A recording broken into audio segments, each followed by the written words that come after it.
चलिए CMKS education hub के शैक्षिक मंच पर मैं आप सभी का स्वागत करता हूँ।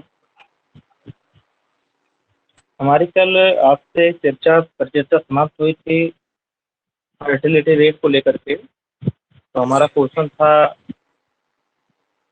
किस देश ने दुनिया की सबसे कम प्रजनन दर का अपना ही रिकॉर्ड तोड़ा, उसमें दक्षिण कोरिया का था। उससे संबंधित मैं आपको क्वेश्चन नहीं करा पाया था उस समय, और क्वेश्चन देख लीजिए, उससे संबंधित आपका हो गया है तो आपके पूरे विश्व की बात हो गई कितना है। और यहाँ पे जनसंख्या की बात आई है तो इससे पहले आपकी जनसंख्या 2011 में हुई है। पुनः जनसंख्या आपको पता है कि जो नियमित जनसंख्या आपकी 81 से हो रही है, लेकिन 11/10/21 में हुई थी, लेकिन अभी उसका जो है परिणाम जारी नहीं हुआ डाटा। तो हम लोग 11 पे ही लेके बात करेंगे।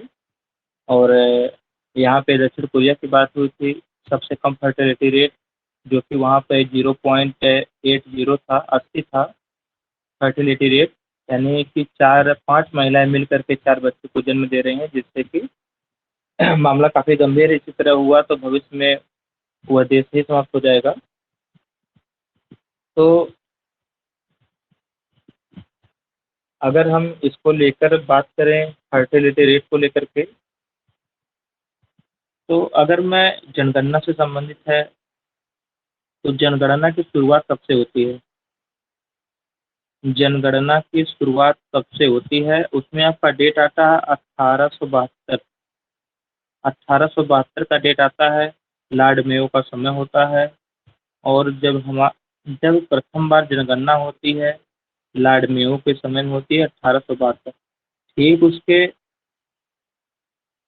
9 साल बाद आपका डेट आता है 1881 का, और उस समय लॉर्ड इरविन का काल होता है, और यहीं से आपकी नियमित जनगणना प्रारंभ होती है। नियमित जनगणना कहे, वैज्ञानिक जनगणना बोल देता है, उसका तात्पर्य 1881 से होता है। यहीं से आपकी नियमित जनगणना प्रारंभ होती है। अगर हम इस क्रम को देखें 1881 से प्रति 10-10 वर्ष पे अगर हम जनगणना की बात करें, तो हमारे जो 2011 में जनगणना हुई वह किस नंबर की जनगणना थी? तो आपका 15वें नंबर की जनगणना थी 2011 की। तो जब यहाँ 15वें नंबर पे थे तो हम लोग जानना होगा इसके जनगणना आयुक्त कौन थे। तो आपके 2011 के जनगणना आयुक्त की बात करें तो आपके चंद्रमौली, उनका नाम है चंद्रमौली। और जो इसका आदर्श वाक्य था, ध्येय वाक्य था, वह आपका था हमारी जनगणना हमारा भविष्य। हमारी जनगणना हमारा भविष्य। इसके जनगणना आयुक्त थे चंद्रमौली। 15वें नंबर की जनगणना थी 2011 में। अब बात करते हैं, जनगणना की बात हो गई, ध्येयवाक्य की बात हो गई, किस नंबर की थी उसकी बात हो गई। अब बात करते हैं सर्वाधिक जनसंख्या। अगर हम भारत में बात करें, सर्वाधिक न्यूनतम जनसंख्या किस राज्य की है?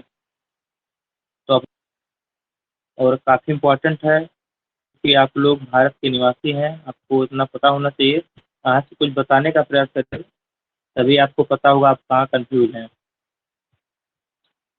सर्वाधिक भारत में सर्वाधिक जनसंख्या किस राज्य की है तथा न्यूनतम जनसंख्या किस राज्य की है, बता दीजिए। उत्तर प्रदेश सबसे अधिक। अगर वहीं पर अगर न्यूनतम की बात करें तब किस राज्य की है? नहीं पता था लेकिन याद नहीं आ अगर आपसे न्यूनतम आपको अगर न्यूनतम की बात करें तो आपका सेवन सिस्टर्स बदर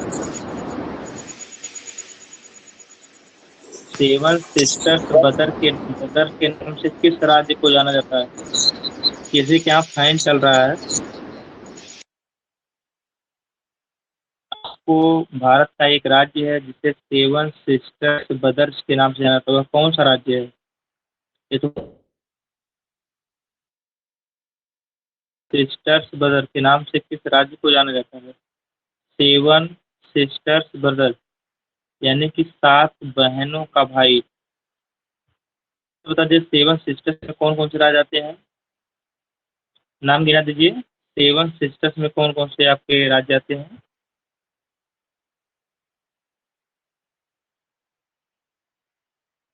चलिए, नहीं पता। सेवन सिस्टर्स की, हाँ, अरे भाई, एक ऐसे कहने पर ऐसे काम नहीं पता है?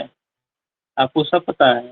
तो ध्यान दीजिए, आपके जो पूर्वी 7 राज्य हैं यही आपके सेवन सिस्टर्स में आते हैं, जो पूरब के राज्य हैं। आपको उसमें क्या नहीं पता है बताइए? आपका अरुणाचल प्रदेश हो गया,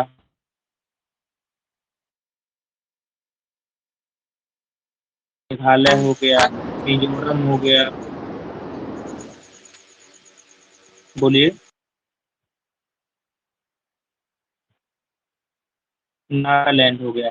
ये आपके सभी पूर्वोत्तर के राज्य हैं, 7 हो गए। ये सभी आपके सेवन सिस्टर्स के में आते हैं। वहीं पर सेवन सिस्टर्स में आपका खूब चर्चा में रहता है अरुणाचल प्रदेश। कारण क्या है? क्योंकि जो अरुणाचल प्रदेश है ये आपकी चाइना से सीमा साझा करता है, और यहीं पर आपकी वो जो है ब्रह्मपुत्र नदी भारत में अरुणाचल प्रदेश से यांगयाप दर्रे से प्रवेश करती है। यांगयाप दर्रे से प्रवेश करती है अरुणाचल। इसी में आपके मणिपुर में एक दर्रा है, तिजू दर्रा, तुजू दर्रा करके है, तुजू दर्रा है। और आपकी परीक्षा में बार बार पूछता है तुजू दर्रा का संबंध किस राज्य से है, तो आपका मणिपुर आता है। मणिपुर से काला चावल या आइटम मैंने बताया था। यहाँ पर मैं बात कर रहा था सेवन सिस्टर्स ब्रदर की बात कर रहा था। तो आप लोग देखते हैं कि ठीक इनके ऊपर आपके उत्तर की तरफ एक इनका भाई बन के बैठा है, जो आपका सिक्किम है।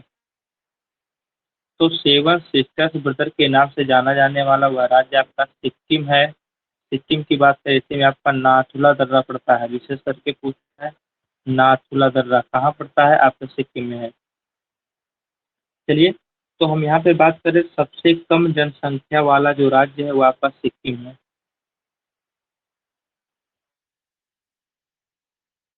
सर्वाधिक जनसंख्या उत्तर प्रदेश, और न्यूनतम जनसंख्या आपका सिक्किम हो गया।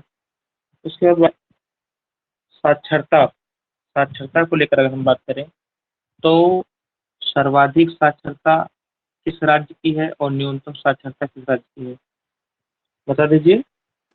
केरल। अब और न्यूनतम? न्यूनतम बिहार। बहुत सही। सर्वाधिक आपका केरल है और आपका न्यूनतम बिहार है। आप लोग देखते हैं कि जो केरल वह आपका साक्षरता के क्षेत्र में, आप लोग वहाँ देखते हैं कि मेडिकल के क्षेत्र में बहुत वो आगे है, यानी चिकित्सा के क्षेत्र में। चिकित्सा के क्षेत्र में एक आपका मानक होता है वुमेन, नाम तो नहीं याद आ रहा, उसमें गणना की जाती है कितने बच्चों को जन्म देने में महिलाओं की मृत्यु हो रही है, उसके लिए एक नाम है, नाम तो नहीं याद आ रहा है। उसमें अगर हम दोनों राज्यों की अपेक्षा को देखें तो सबसे अव्वल आपका वो उसमें आपका वो पड़ता है, केरल पड़ता है। अगर हम उत्तर प्रदेश की बात करें, भारत की बात करें, आपके 45 था, जबकि उन्होंने एक साल में उस संख्या को कम करके 1000 बच्चों को जन्म देने पर लगभग आपके जो रेट है वह 45 था, लेकिन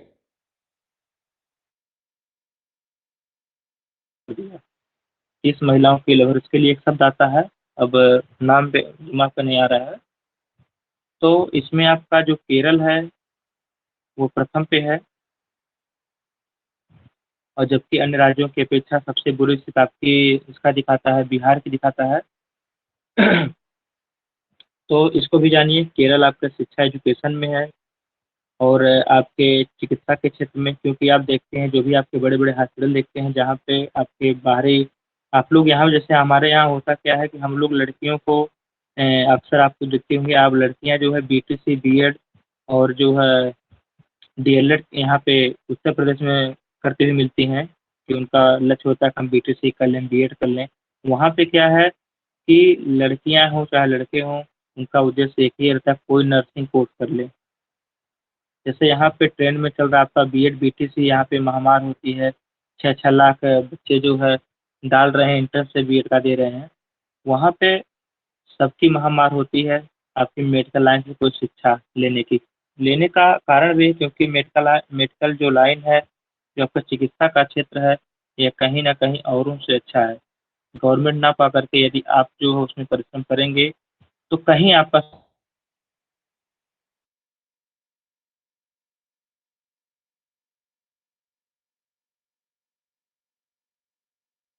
पीटी से सब कुछ कर लिए हैं, लेकिन सब्जी को जो है छील करके वो काटती हैं लड़कियाँ, लेकिन यही सब कंडीशन जो है आपको वहाँ पे केरला में देखने मिली। अगर केरला की बात करें, आपकी जैविक खेती पर नेट ज़ीरो का कार्बन ज़ीरो खेती पर बढ़ावा देने वाला राज्य आपका केरला है।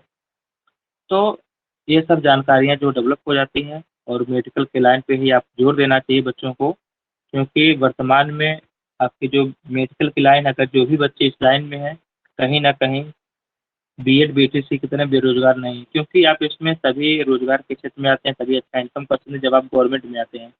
प्राइवेट की स्थिति वही है, 1500, 2000, 3000 पे आप रह जाते हैं। चलिए, तो शिक्षा हो गई, आपका चिकित्सा हो गया, आपको केरल। अगर हम सर्वाधिक के लिंगानुपात की बात करें या न्यूनतम लिंगानुपात की बात करें, तो आपका कौन-सा राज्य आता है?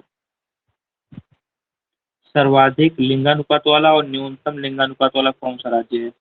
यानी कि जो लिंगानुपात की बात होती है, आपको 1000 पे लड़कियों की संख्या देखी जाती है, कितनी है? 1000 पुरुष पे कितनी लड़कियाँ हैं? और हाँ, बताइए? न्यूनतम अरुणाचल प्रदेश। किस राज्य देखिए, जब न्यूनतम न्यूनतम अरुणाचल प्रदेश यहाँ से ये आपके दिमाग में जो सेट है वो अरुणाचल प्रदेश है, लेकिन वह जनसंख्या घनत्व में है। वहाँ का घनत्व कम है, वहाँ पे 1 वर्ग किलोमीटर यानी कि 1 किलोमीटर चौड़ा और 1 किलोमीटर लंबा में जितना भी एरिया आता है, सिर्फ़ उतने में 17 व्यक्ति रहते हैं, आपके अरुणाचल प्रदेश में। ये आपका जनसंख्या घनत्व है। इस मामले में आपका सबसे कम जनसंख्या घनत्व आपका अरुणाचल प्रदेश का है। लेकिन वहीं पर अगर लिंगानुपात की बात हो, सबसे कम लिंगानुपात किसका है, तो आपका केरल आता है। यानी कि 1000 पुरुष पे सबसे कम महिला जो है आपके केरल में है, वहीं पर 1000 पुरुष पे सबसे अधिक महिला आपके हरियाणा में है। चलिए, आपका अच्छा चलिए क्वेश्चन भूल गया। सर्वाधिक अगर न्यूनतम जनसंख्या घनत्व की बात करें, अब इसको बता दीजिए, क्योंकि आपका लिंगानुपात का हो गया, न्यूनतम आपका केरल है और आपका जो मैक्सिमम है वह हरियाणा है। अगर हम सर्वाधिक जनघनत्व की बात कर लें, किसका है और न्यूनतम जनघनत्व किसका है? अगर सर्वाधिक जनघनत्व की बात करें तो आपका पड़ोसी बिहार आता है। अगर वहीं पर न्यूनतम की बात करें तो आपका अरुणाचल प्रदेश आता है।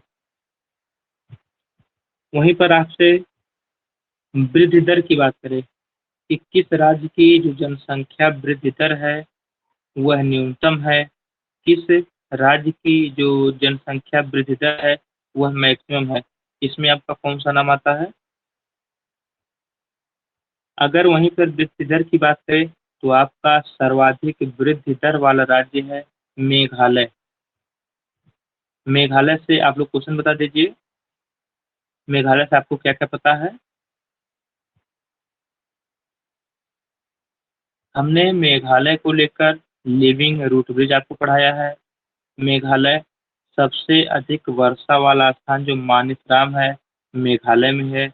मेघालय में 3 जनजाति, 3 पहाड़ी गारो, खासी, जैंतिया, उसमें जो गारो पहाड़ी के पास में ही आपकी मानिसराम जगह पड़ती है जहाँ पे सर्वाधिक बारिश होती है और सर्वाधिक जनसंख्या वृद्धि दर वाला जो राज्य है, वह आपका मेघालय है।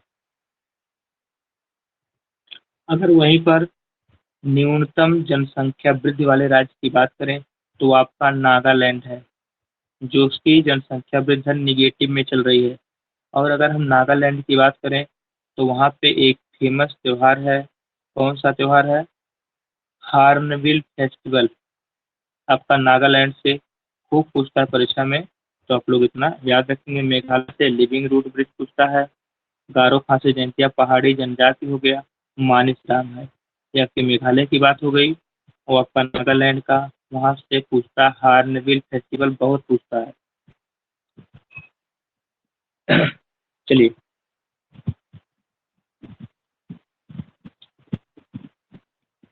अच्छा आप लोग बता दीजिए, अभी कल ही चर्चा हुई थी, स्वर्णिम चतुर्भुज योजना के अंतर्गत कितने महानगरों को जोड़ा गया है? स्वर्णिम चतुर्भुज योजना के अंतर्गत किन किन महानगरों को जोड़ा गया है, या स्वर्णिम चतुर्भुज योजना किन किन महानगरों को जोड़ती है? बताइए। चार। हम्म, हाँ, नाम बताइए। कोई दिक्कत नहीं, आप 3-4 लोग जुड़े हैं, थोड़ी बड़ी आवाज हो, कोई बात नहीं, बताइए। आप लोग बराबर सभी लोग बोलने का प्रयास करिए, आप लोग बोलेंगे तभी याद होगा।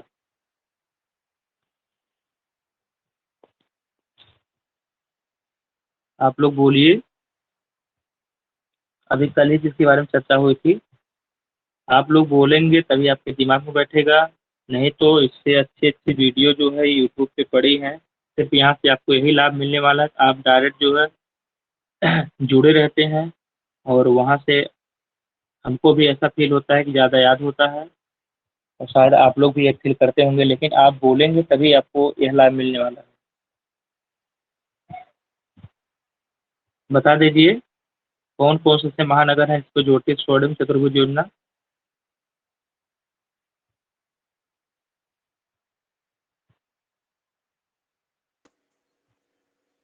हाँ उतना हुआ।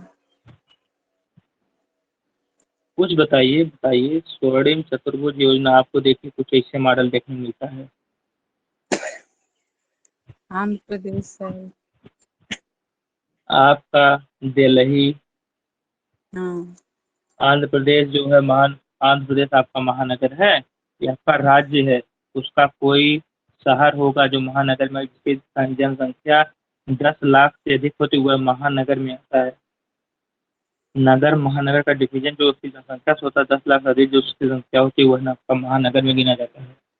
आपका इधर दिल्ली हो गया। आपका इधर आइए कोलकाता हो गया।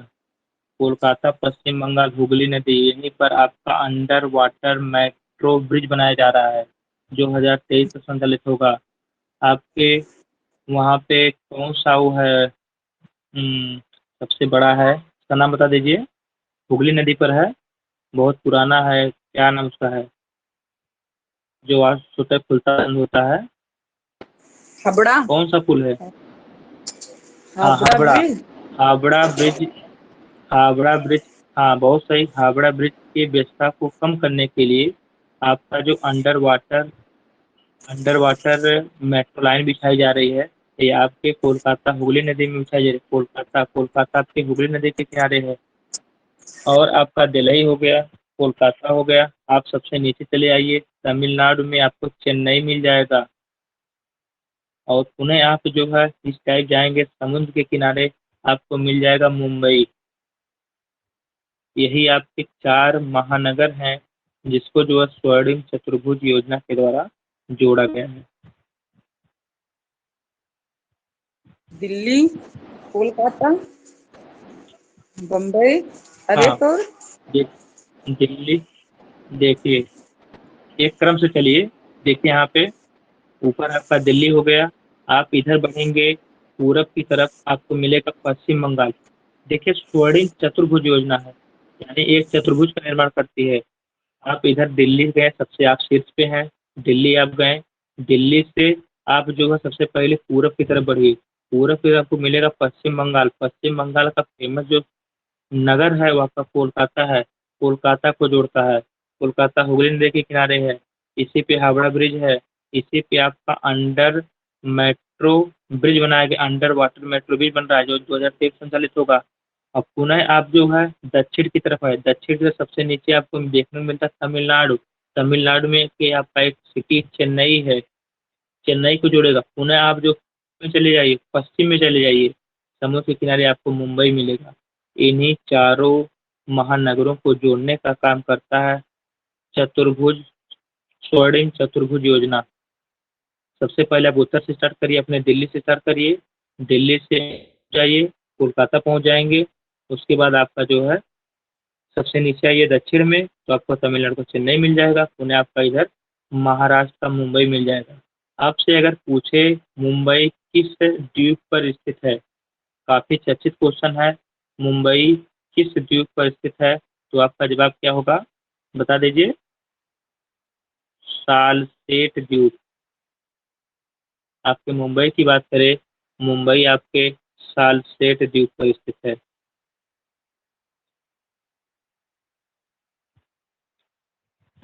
वहीं पर आपका जो चर्चित था ताइवान था, ताइवान किस द्वीप पर स्थित है, फार्मोसा द्वीप।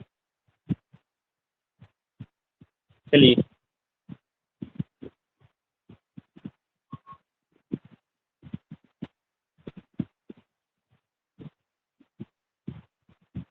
चलिए हमारा अगला क्वेश्चन है, अभी हाल ही में आपका लघु उद्योग दिवस मनाया गया है, तो राष्ट्रीय लघु उद्योग दिवस कब मनाया गया।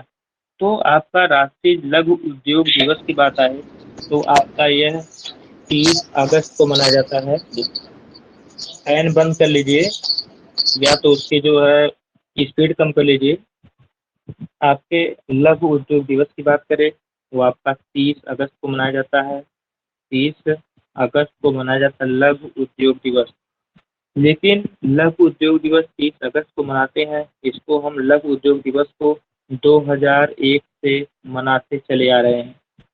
अब देखिए, जब लघु उद्योग की बात है तो इसके पहले हम लोग जान लें कि हमारा जो है, अगर हम उद्योग से संबंधित बात करें तो आपकी जो सेकंड पंचवर्षीय योजना थी, सेकंड पंचवर्षीय जो योजना थी, अच्छा बता दीजिए सेकंड पंचवर्षीय योजना कब से कब तक थी। अगर हम प्रथम पंचवर्षीय योजना की बात करें, चलिए अब पंचवर्षीय योजना को भी छोड़िए, सबसे पहले आप बता दीजिए हमारा जो योजना आयोग बना था इसकी स्थापना कब हुई थी। योजना आयोग, योजना आयोग बहुत इंपॉर्टेंट है, मैंने उन्नीस सौ आपको बार बार 50। बताया है, तो याद करा है। जवाब बिल्कुल सही आपका है, आपका जवाब बिल्कुल सही है। इसकी स्थापना की बात होती है तो, और यहाँ पे स्थापना को लेकर के कंफ्यूजन क्यों होता है, क्योंकि आपको पता है, आपको याद है, आपको मालूम है कि प्रथम पंचवर्षीय योजना 1951 से 56 तक होती है। 1956। 1951 से 56 तक, 1951 से 56 तक होती है। और वहीं पर जब आप आयोग की स्थापना की बात कर देता है तो हम लोग 1951 पे क्लिक कर देते हैं और हमारा क्वेश्चन गलत हो जाता है। तो 1951 से 56 हमारी जो प्रथम पंचवर्षीय योजना थी। लेकिन इसमें जो अगर हम उद्योग की बात करें तो आपकी दूसरी पंचवर्षीय योजना उद्योगों से संबंधित थी, भारी उद्योगों को बढ़ावा देने का तात्पर्य था। दूसरी पंचवर्षीय योजना का तात्पर्य था, दूसरी पंचवर्षीय योजना की बात करें तो आपका 1956 से 61 61। तक, 1956 से 61 तक आपकी दूसरी पंचवर्षीय योजना चलती है। यह पंचवर्षीय योजना के इसके इसका जो है मॉडल किसने दिया था, तो महान लोविस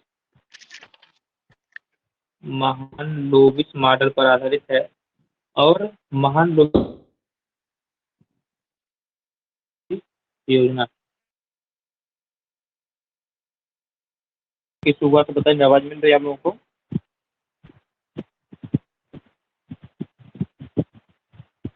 हेलो, लगता है हमारी आवाज आप लोगों तक नहीं पहुंच रही है। पहुंच रही है। चलिए, तो अगर हम दूसरी पंचवर्षीय योजना के अंतर्गत की बात कर लें तो इसमें आपको लोग देखते हैं कि जो आपका त्रिवर्षीय पंचायती राज व्यवस्था, इसके लिए डेट कौन सा आता है, आपसे क्वेश्चन पूछता है त्रिवर्षीय प्रथम त्रिवर्षीय पंचवर्षीय योजना कहाँ पे लागू की गई, आपका स्थान पूछता है, राज्य पूछता है, और इसके साथ ही साथ आपका डेट भी पूछता है। तो आपका डेट जो होता है 2 अक्टूबर का होता है, 2 अक्टूबर का 1959 का होता है, 2 अक्टूबर 1959 का होता है। अब जब 2 अक्टूबर 1969 का डे होता है तो आपका एक जगह है, जिला है नागौर, ये आपका पड़ता है राजस्थान में। नागौर राजस्थान से आपकी प्रथम त्रिस्तरीय पंचायती राज व्यवस्था का प्रारंभ किया जाता है और इसको वहाँ पर संचालित करते हैं आपके पंडित जवाहरलाल नेहरू के द्वारा किया जाता है। अब से यहाँ से एक इम्पोर्टेंट क्वेश्चन आपसे बार-बार पूछता है, इस तरह से पूछता है कि किस समिति की सिफारिश पर पंचायती राज व्यवस्था की स्थापना की गई? आपके समिति का नाम पूछता है, तो वह समिति का नाम है बलवंत राय मेहता। बलवंत राय मेहता। बलवंत राय मेहता समिति की सिफारिश पर आपके त्रिस्तरीय पंचायती राज व्यवस्था की स्थापना 2 अक्टूबर 1959 में आपके नागौर राजस्थान में की जाती है।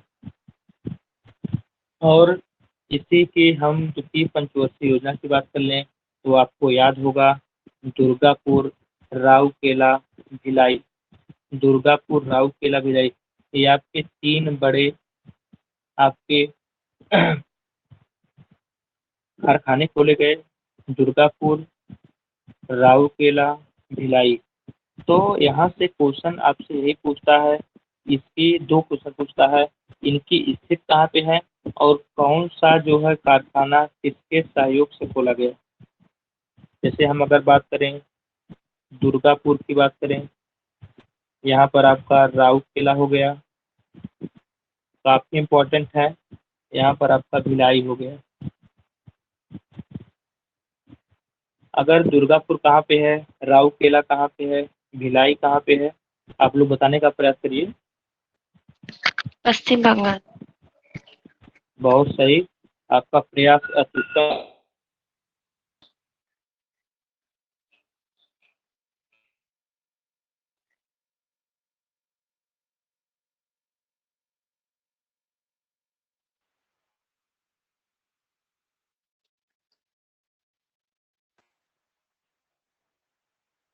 हेलो,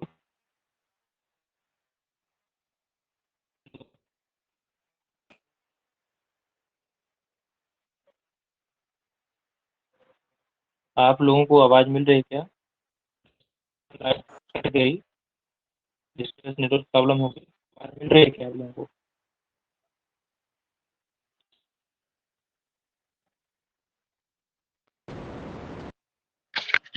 हेलो,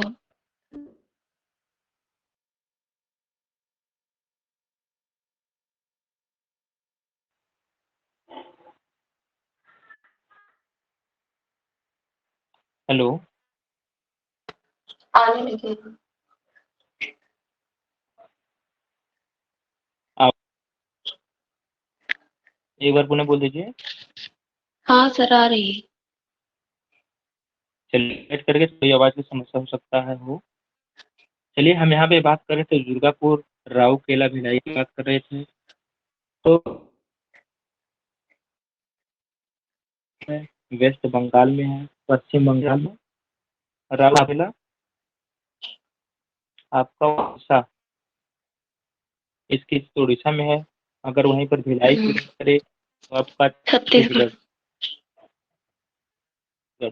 अब यहाँ पे एक क्वेश्चन आपसे एक पूछ देता है किस राज्य में उनकी स्थिति को लेकर पूछ देता है, और आपका दूसरा क्वेश्चन बनता है कि ये किसके सहयोग से खोला गया, क्योंकि उस इतनी अच्छी नहीं थी कि जो है स्वयं हम इसका खोल सकें। हमने हम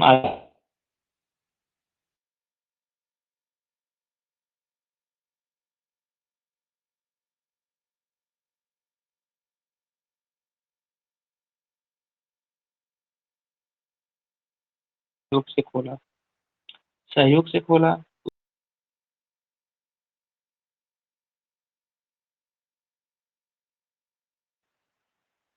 चांदनी जी,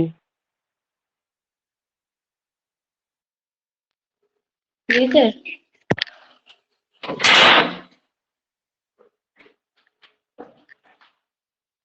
आपकी आवाज नहीं है।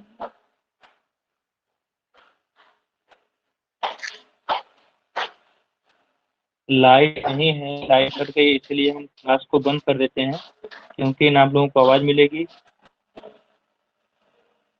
जो है आज लाइट की वजह से क्लास बंद करना पड़ रहा है।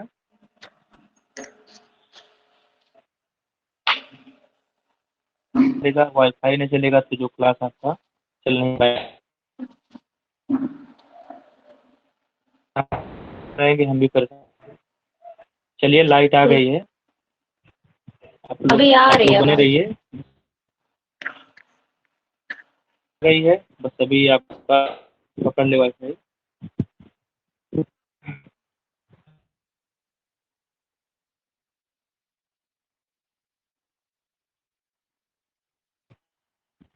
चलिए कुछ सुधार हो गया होगा। हाँ चलिए।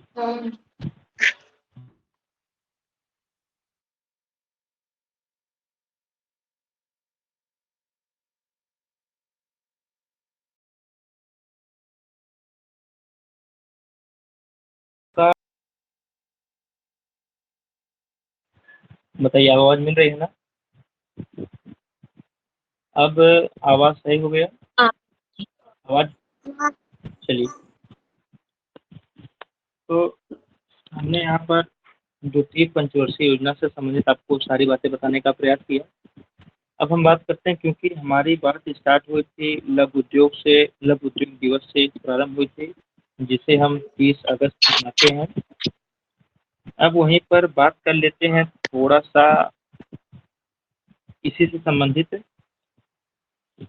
आपका एक रैंप है, रैंप योजना, RAMP, रैंप। अगर रैंप की बात आती है तो आपसे अगर पूछे रैंप का उल्लेख की बात करें तो आपका जो रैंप है या आपके जो 2022-23 की जो आपका बजट है, इसमें आपका इस रैंप का उल्लेख किया गया। अगर आपसे हम रैंप के फुल फॉर्म की बात करें तो आपका regiment accelerating EMS-ME, EMES-CME performance होता है। Regiment accelerating MS-ME performance. अब इसी में आपके 2022-23 के बजट में इसका उल्लेख किया गया और आपके बजट में है, और इसको जो है आपके रैंप प्रोग्राम को विश्व बैंक की सहायता से प्रारंभ किया गया। ये आपका क्वेश्चन ट्रेंड में चल रहा है, अभी आपका आपसे रैंप हो जाए या इसी के अंतर आपका पड़ता है MSME। Micro small medium enterprises, MSME का प्रोग्राम होता है। ये आपका ट्रेंड में चल रहा है, क्योंकि इसका जो है उल्लेख आपके 2022-23 के बजट में है, और इसी MSME के तहत आपके छोटे छोटे क्षेत्रों में आपके लघु कारखाने, जैसे कि आपका हो गया जो है प्लास्टिक कचरा से तेल का उत्पादन, प्लास्टिक कचरा से सेव का निर्माण, आपको इन नवयुवकों को बढ़ावा दिया जा रहा है कि आप लोग ऐसा करिए, इससे आप लोग अपने इनकम को बढ़ा सकते हैं और एक अच्छा प्रदर्शन कर सकते हैं। तो इस पर काफ़ी जोर दिया जा रहा है। ये आपके सभी के सभी कार्यक्रम जो हैं आपके रैंप MSME के तहत ही आ रहे हैं, इसलिए आपका ये ट्रेंड में चल रहा है, इसको आपको जरूर याद रखिए। अगर हम रैंप के फुल फॉर्म की बात करें तो रेजिमेंट एक्सीलरेशन EMES-CME परफॉर्मेंस, इसकी बात हो गई। इसका संबंध EMES-CME से है। आपका रैंप जो प्रोग्राम है, रैंप योजना, इसका संबंध EMES-CME से है। अगर हम EMES-CME की फुल फॉर्म की बात करें तो इसका होता है micro small, M for micro small, और यहाँ से M फॉर मीडियम और E फॉर इंटरप्राइजेज। अगर वहीं पर इसकी हिंदी में बात करें, सूक्ष्म लघु एवं मध्यम उद्योग। और आपकी जो 2022 और 23 की जो आपके 23 का जो बजट है, इसमें आपके 600 करोड़ के साथ इस पे जो है बहुत बल दिया जा रहा है। बल दिया किससे जा रहा है? सूक्ष्म लघु एवं मध्यम उद्योग पे। सूक्ष्म लघु एवं मध्यम उद्योग जो आपका ये आपका MSME है, इसी का फुल फॉर्म है micro small and medium enterprise, और इसी की हिंदी में बात करें सूक्ष्म लघु मध्यम उद्योग। और इसी पे आपका जो बजट 2022-23 का है, ये इसी पे जोर दे रहा है। इसी के साथ आपके जो प्लास्टिक कचरा उसको इकट्ठा करिए, इससे आप ये बना सकते हैं, ये कर सकते हैं। आपके जैसे आप लोग देख रहे हैं कि थाली बनाने का बनाने का प्रोग्राम है, आपका स्वास्थ्य से संबंधित है, इस पे काफ़ी जोर दिया जा रहा है बजट आपके 2022-23 में। सोने जी आपका माइक डिस्टर्ब लग रहा है या तो पास-पास होगा दोनों लोगों का।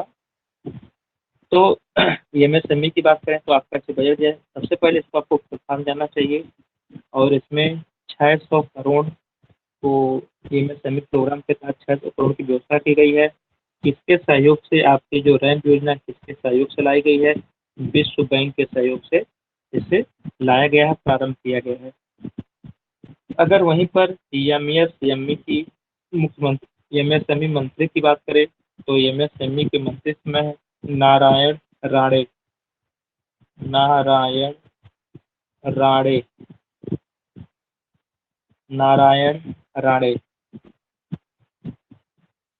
इसी में आप लोग पढ़े होंगे सामर्थ्य और स्वावलंबन, यानी कि आत्मनिर्भर के साथ मजबूती आपके सामर्थ्य एवं स्वावलंबन योजना इसी के द्वारा प्रारंभ की गई है। इसके द्वारा एमएसएमई मंत्रालय के द्वारा ही आपके सामर्थ्य और स्वावलंबन योजना जो चलाई जा रही है यह इसी के अंतर्गत बात आती है। यानी कि विशेष रूप से जानिए कि ये सभी के सभी सामर्थ्य और स्वावलंबन की बात हो, एमएसएमई की बात हो, ये कहीं ना कहीं आपके रैंप योजना से जुड़े हैं, जो कि आपके बजट 2023-22-23 में इसका उल्लेख किया गया है और इसको 600 करोड़ के साथ जो है विश्व बैंक के साथ कंपेयर किया गया है।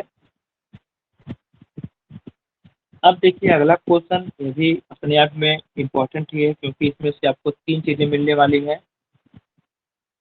अगस्त 2022 में किसने मिस दीवा, देखिए क्या है आपका क्वेश्चन, क्या है मिस दीवा यूनिवर्स। अगर जो ही आपको लोग देखें कि मिस बीच का छोड़ दें, मिस यूनिवर्स आपको अगर दिखे तो आपके दिमाग में तुरंत 2022 की बात आती है। तो उसमें आपको इंडिया की तरफ से नाम आता है हरनाज सिंधु। हरनाज सिंधु चंडीगढ़ की रहने वाली लड़की थी हरनाज सिंधु, जिन्होंने मिस यूनिवर्स का खिताब जीता था 2022। लेकिन इसी में आपका दीवा लग गया, मिस दीवा यूनिवर्स। यह आपका होता क्या है, जो दीवा यूनिवर्स होता है, जैसे आपके 2023 में भारत की तरफ से मिस यूनिवर्स का जो प्रोग्राम होगा, जो प्रतिस्पर्धा होगी, उसमें भारत की तरफ से रिप्रेजेंट कौन करेगा, इसके लिए इसका आयोजन होता है और ये चुना जाता है पहले ही। तो आपके मिस दीवा यूनिवर्स यानी कि जो हमारा 2023 का जो प्रतिस्पर्धा होगी, आपके जो कौन भारत की तरफ से प्रतिनिधित्व करेगा, यानी 2023 में कौन मिस यूनिवर्स बनेगा भारत का। तो मिस यूनिवर्स की बात करें तो उसमें आपका इसके लिए नाम नामित हो चुका है, आपके उनका नाम है दीविता राय। अगर आपसे पूछे मिस दीवा यूनिवर्स कौन बनी है तो आपका दीविता राय। ये आपकी कहाँ की रहने वाली है? कर्नाटका।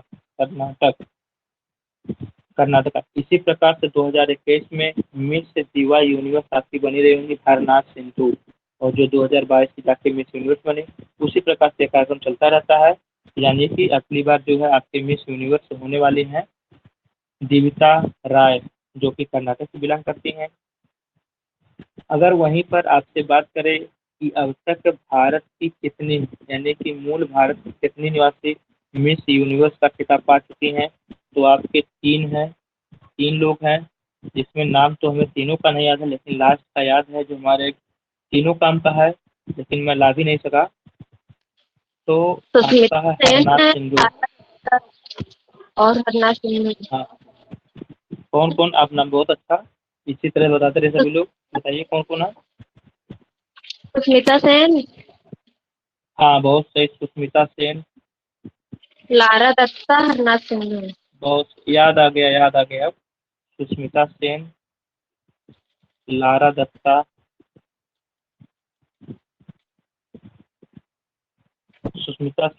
लारा दत्ता और हरनाज सिंधु, ये आपकी 3 है भारत से, तो इनको आप लोग याद रखेंगे।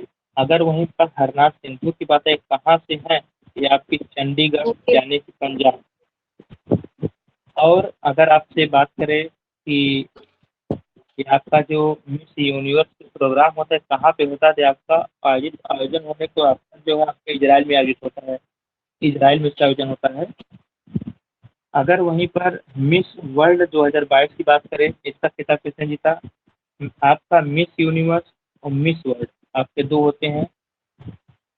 मिस वर्ल्ड होता है 2022, अभी आप लोग देखा, इससे पहले मिस यूनिवर्स देखा। कैरोलिना। मिस यूनिवर्स 2022 देखा, जिसमें आप लोगों ने हरना सिंधु को देखा। उसी प्रकार से मिस वर्ल्ड, जबकि दोनों चीज एक ही है, लेकिन दो संस्था कराती हैं, इससे इसका नाम चेंज होता है। जबकि दोनों में एक ही बात होती है, इसमें कुछ खर्चा होता है। जो भी इसके तहत कंपनियां होती हैं, उनके एक ब्रांड एम्बेसडर को बनना पड़ता है। साथ ही साथ जो इनके मेकअप का खर्चा होता है, पूरे वर्ष का मेकअप का, पहनने का, घूमने का, इसका सारा खर्चा जो इसकी संस्था होती है, जिसमें आपके कई कंपनियां जो है इसके सहयोग से होता है। तो ये जो सारा इनका खर्चा इनके द्वारा उठाया जाता है और इनको कुछ राशि मिल जाती है। जो मिस वर्ल्ड मिस यूनिवर्स है, विशेष करके इसमें इनका जो मेकअप का है, जो पहनने ओढ़ने खाने का जो खर्चा है, इनके द्वारा वहन किया जाता है। जो इसका विजेता बनता है उसके साथ ही उसका पैसा पाता है, और साथ ही उनका जो ब्रांड एम्बेसडर भी इनको बनना पड़ता है। तो मिस यूनिवर्स मिस वर्ल्ड, यही आपके दो चीज। अगर वहीं पर मिस यूनिवर्स आप लोगों ने जान लिया, लेकिन अगर हम मिस वर्ल्ड 2022 की बात करें तो केरोलिना केरोलिना बनी थी मिस वर्ल्ड के, जो कि पोलैंड की निवासी हैं। केरोलिना पोलैंड की निवासी हैं, इन्होंने मिस वर्ल्ड 2022 का खिताब जीता था। चलिए, अगर यहीं पर मैं बात कर दूं आपके बिम्सटेक शिखर सम्मेलन, 5वां बिम्सटेक शिखर सम्मेलन कहाँ आयोजित किया गया है? 5वां बिम्सटेक शिखर सम्मेलन कहाँ आयोजित किया गया? तो आपका यह इसका आयोजन का कार्य जो हुआ कोलंबो में हुआ। कोलंबो श्रीलंका, कोलंबो श्रीलंका, इसका आयोजन आपका कोलंबो श्रीलंका में होता है। अगर इसी प्रकार से हम आयोजन की बात कर लें तो आपका 14वां ब्रिक्स सम्मेलन का आयोजन कहाँ पे हुआ? ब्रिक्स, आपके 14वें नंबर का आयोजन कहाँ पे हुआ? BRICS, BRICS. और अगर हम इसी ब्रिक्स की बात करें तो ब्रिक्स अभी हाल ही में आपको जोड़ने की अनुमति विचार में है इजराइल को। हो सकता है भविष्य में आपके ब्रिक्स का आपका जो छठा देश है इजराइल बन जाए। अभी जो है इसकी प्रक्रिया चल रही है, हो सकता है मे भी। तो वर्तमान में 5 हैं, ब्रिटेन, रूस, इंडिया, चाइना, साउथ अफ्रीका, ये ब्रिक्स हैं। इसका जो 4वां बैठक होती है, 14वां सम्मेलन होता है, ये आपके चीन में होता है। चीन होता है। अगर उसी प्रकार से हम G20 2023 की मेजबानी कौन करेगा? G20 यानी कि 20 देशों का।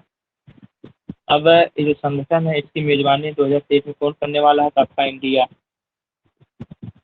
ये सभी आपके इम्पोर्टेंट हैं, किसी भी प्रश्न पूछ सकता है। इसी प्रकार से अगला आता है क्वाड, QUARD, क्वाड। क्वाड की बात करें, क्वाड की बैठक कहाँ पे संपन्न हुई? Tokyo Japan. अच्छा, अगर हम टोक्यो की बात करें, आपको पता है कि जापान की राजधानी है। यह टोक्यो आपके किस द्वीप पर स्थित है? बता दीजिए, टोक्यो किस द्वीप पर स्थित है? G7 की बात करें, इसकी बैठक आपकी जर्मनी में होने वाली है। बता दीजिए चांदनी जी, टोक्यो किस द्वीप पर स्थित है? नहीं जानना। होन्शु द्वीप।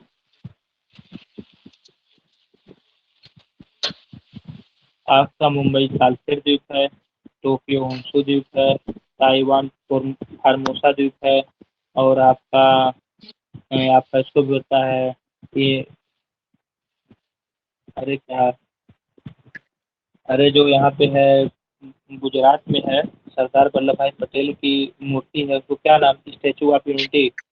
वो आपका साधु बेट द्वीप पर है, साधु बेट द्वीप पर है। आप एक बार और ध्यान दीजिए, आपकी मुंबई की बात करें, मुंबई की बात करें, सालसेट साल द्वीप पर है। आपके अगर उनकी बात करें, राष्ट्रपति भवन जो दिल्ली में राष्ट्रपति भवन है, किस द्वीप पर स्थित है, तो वह आपका नाम आता है उसका। अब देखिए हमारा दिमाग से उतर गया। चलिए, अगर आपसे मुंबई की बात करें तो सालसेट द्वीप पे है। आपसे जापान की जो राजधानी टोक्यो, अगर उसकी बात करें तो आपका होन्शु द्वीप पर स्थित है। आपका भी चर्चा में रहा ताइवान, उसकी बात करें तो फोर्मोसा द्वीप पर है। आपका जो यूनिटी है तो सरदार वल्लभ भाई पटेल की है, गुजरात में केवड़िया कॉलोनी है नर्मदा नदी किनारे पर। उसकी बात करें आपके साधु बेट द्वीप पर है।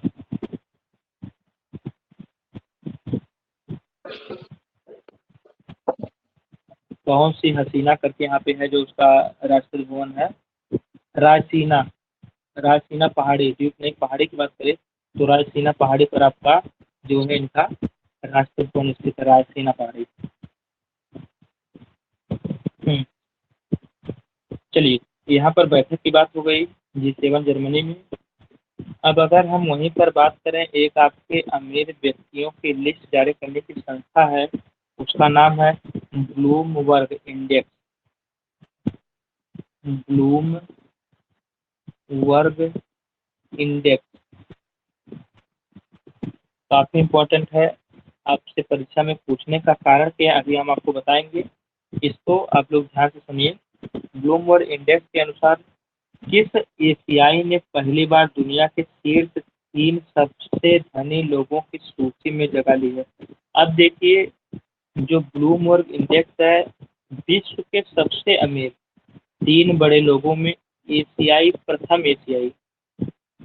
एशियाई की बात है, और उसके साथ साथ पूरे एशिया की बात कर रहा है। प्रथम एशियाई पूरे एशिया की बात कर रहा है, और उसके बाद जो व्यक्ति है उसका संबंध भारत से है।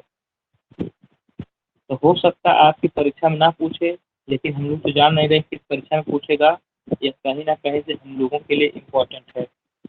तो अगर हम बात करें सबसे अमीर व्यक्ति और यहाँ की बात करें 3 व्यक्तियों में, एशिया का वो व्यक्ति कौन सा है जो दुनिया के सबसे अमीर 3 व्यक्तियों में अपना स्थान लिया है, वो आपके हैं गौतम अडानी। गौतम अडानी विश्व के 3 सबसे अमीर व्यक्तियों में इन्होंने तीसरा स्थान पाया है, गौतम अडानी। अगर वहीं पर हम बात करें विश्व का सबसे अमीर व्यक्ति कौन है, विश्व का सबसे अमीर व्यक्ति कौन है, बता दीजिए। James Allen. कौन सा? James Allen. उनका आपका प्रयास काफी सराहनीय है, आपके दिमाग में है, वो आपको ऑप्शन पा जाएंगे कर लेंगे, लेकिन उनका नाम है एलन मस्क। हाँ, एलन। Elon Musk. और एलन मस्क को लेकर मैं काफी चर्चा आप लोगों से किया। इन्होंने ही कृत्रिम गर्भ बनाया था, क्योंकि इनका चैलेंज है कि जो भविष्य है, जैसे आप लोगों ने अभी वहाँ दक्षिण कोरिया की स्थिति देखा, वहाँ पे फर्टिलिटी रेट इतनी कम है। आप यूएसए में देखते हैं कि महिलाएं जो है बच्चा पैदा नहीं करना चाहती हैं, उनका मानना है कि इससे सुंदरता डिस्टर्ब हो जाती है, हमारा जो है हेल्थ डिस्टर्ब हो जाता है, हमारे जो शरीर का स्ट्रक्चर डिस्टर्ब हो जाता है। तो इसको लेकर के भविष्य का ट्रेंड यही है कि महिलाएं जो है बच्चे को पैदा कराना चाहती हैं। और इसके साथ ही साथ जो है एलन मस्क इन्हीं सब बातों का कृत्रिम गर्भ का निर्माण किया। इन्होंने आपको धरती से लेकर के आंतरिक तक आपके इन्हीं की कंपनी एक है, स्पेसएक्स है, काफी चर्चा में रहती है। इन्हीं की एक कंपनी है टेस्ला, जिसकी कार आती है, काफी मशहूर है। यानी कि एक कोई ऐसा क्षेत्र इन्होंने अभी हाल ही में प्रयोग बंदर पे किया था, जो कि गेम को लेकर के आपको बताया था। उसके जैसे हम लोग का ब्रेन हेमरेज हो जाता है, दिमाग काम करना बंद कर देता है, तो इन्होंने बंदर के ऊपर प्रयोग किया था, उसके दिमाग में चिप लगाया था इन्होंने, और लेकिन दुर्भाग्यवश सफल नहीं हुआ, बंदर मर गया। तो ऐसा कारनामा इन्होंने किया था। तो काफ़ी चर्चा में रहते हैं एलन मस्क जी, आपके यूएसए से संबंधित हैं, और स्पेस एक्स इन्हीं का है, टेस्ला कंपनी भी इन्हीं की है, और इनके तमाम प्रयोग चलते रहते हैं। और दूसरे स्थान पे नाम आता है आपका जेफ जैक बेजोस। आपको लोग जैक बेजोस से परिचित होंगे, क्योंकि आप लोग जेफ बेजोस यानी अमेज़न के मालिक हैं। आप अमेज़न से खरीदारी करते हैं। जो भी मंगाना होता है हम लोग लगभग आप लोग अमेज़न, फ्लिपकार्ट और मीशो, वर्तमान में ट्रेंड में 3 ही चल रहा है। तो आप लोग अमेज़न से परिचित हैं, उसी के मालिक हैं जेफ बेजोस। ये भी जो है यूएसए से संबंधित है। दुनिया की सबसे बड़ी अर्थव्यवस्था रखने वाला आपका देश की बात करें तो आपका यूएसए है, और उसी यूएसए से ये दोनों लोग बिलोंग करते हैं। आपके एलन मस्क हो गए, जेफ बेजोस हो गए। इसके पहले आपके दुनिया के सबसे अमीर व्यक्ति जेफ बेजोस ही थे, लेकिन अब वर्तमान में एलन मस्क हो गए हैं। यही जो है एलन मस्क जो है आपके एक रॉकेट लॉन्च, एक आपके कृत्रिम उपग्रह, आपके एक उपग्रह लॉन्च करने का 100 करोड़ रुपए लेते हैं, जिसपे हम लोगों ने अभी हाल ही में एक प्रयोग किया था SSLV, smart satellite launch vehicle. SSLV जो कि मात्र 30 करोड़ में तैयार हुआ था और लास्ट स्टेज में जाके फेल कर गया था। युवा का उसके कार्यक्रम का तरह लड़कियों के द्वारा बनाया गया था। यूवी कार्यक्रम के तहत चुनी गई लड़कियों के द्वारा बनाया गया था, और ऐसे तो उसको लॉन्च करने का 100 करोड़ लेते हैं। एलन मस्क की स्पेस कंपनी की है। और दूसरा आपका हमने बताया था आपके जेफ बेजोस, जो कि अमेजॉन के मालिक हैं। और आपके तीसरा जो नाम आता है वो आपके गौतम अडानी का नाम आता है, जो कि कहीं ना कहीं आपसे भारत से हैं, बिलोंग करते हैं। और दूसरी बात कि ये एशिया के प्रथम व्यक्ति हैं, जबकि इसके पहले ऐसे शीर्ष 3 स्थानों में एशिया में अब तक किसी ने स्थान प्राप्त नहीं कर पाया, 3 अमीर व्यक्ति। जबकि वहीं पर इसके बाद नाम आता, अगर हम देखें भारत में, तो आपका नाम आता मुकेश अंबानी जी का। लेकिन इस सूची में जो मुकेश अंबानी का स्थान है वह 11वां है। मुकेश अंबानी का स्थान 11वां है। तो प्रथम पे तो ये हो गए आपके एलन मस्क, द्वितीय पे जेफ बेजोस हो गए, तृतीय पे गौतम अडानी हो गए, और 11 नंबर पर मुकेश अंबानी हो गए। मुकेश अंबानी। चलिए, समय भी हो गया, थोड़ा सा आप लोग समय से जुड़ा करिए डेली। 2 क्वेश्चन और थोड़ा छोटा छोटा आप लोग बता दीजिए। ट्यूलिप गार्डन कहाँ पे है? ट्यूलिप गार्डन, ट्यूलिप गार्डन कहाँ पे है? स्टील कचरे से निर्मित भारत की प्रथम सड़क जो स्टील कचरे से निर्मित की गई, स्टील कचरे से निर्मित सड़क फ्रांस में याद था कि हमने बोला फ्रांस तो हो ही नहीं सकता, क्योंकि हमने यहाँ पे स्टील कचरे का नाम लिया और भारत कह दिया। एबेल पुरस्कार किसे मिला है? एबेल, एबेल पुरस्कार। यहाँ पे चलिए मैं आपको बताता चलूँ, समय हमारे पास कम है। ट्यूलिप गार्डन की बात आए तो आपका नाम आता है जम्मू एंड कश्मीर का नाम आता है। अगर वहीं पर स्टील कचरे निर्मित सड़क की बात करें तो आपका यह आता है 50 मीटर चौड़ी थी और 7 मीटर चौड़ी लंबी बनाई गई थी। यह आपका आता है सूरत। अगर वहीं पर एबेल पुरस्कार की बात करें तो आपको पता है यह मैथमेटिक्स से संबंधित है, और जो है टोपोलॉजी की खोज के लिए आपके डेनिस सुलेवान को प्राप्त दिया गया डेनिस सुलेवान को दिया गया, और आपके मैथमेटिक्स संबंधित है। वहीं पर आपका यदि बात आए मैथमेटिक्स से संबंधित है, उनका जो है रामानुजम पुरस्कार। यहाँ पर देखिए एक आपका मैथमेटिक्स संबंधित 2 पुरस्कार हैं, एक आपका एबेल पुरस्कार है, एक आपका रामानुजम पुरस्कार है। रामानुजम की बात आए वह भी मैथमेटिक्स संबंधित है, वह आपके नीना गुप्ता को दिया गया। लेकिन रामानुजम की बात आए तो नीना गुप्ता को दिया गया, यह भी मैथमेटिक्स संबंधित है। और आपका एबेल पुरस्कार की बात आए यह भी मैथमेटिक्स संबंधित है, जो कि डेनिस सुलेवान को दिया गया। अगर पुलित्जर पुरस्कार की बात आए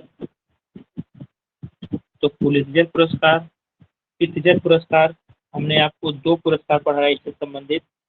एक आपको हमने पढ़ाया पुलित्जर पुरस्कार और एक आपको पढ़ाया पित्जर पुरस्कार।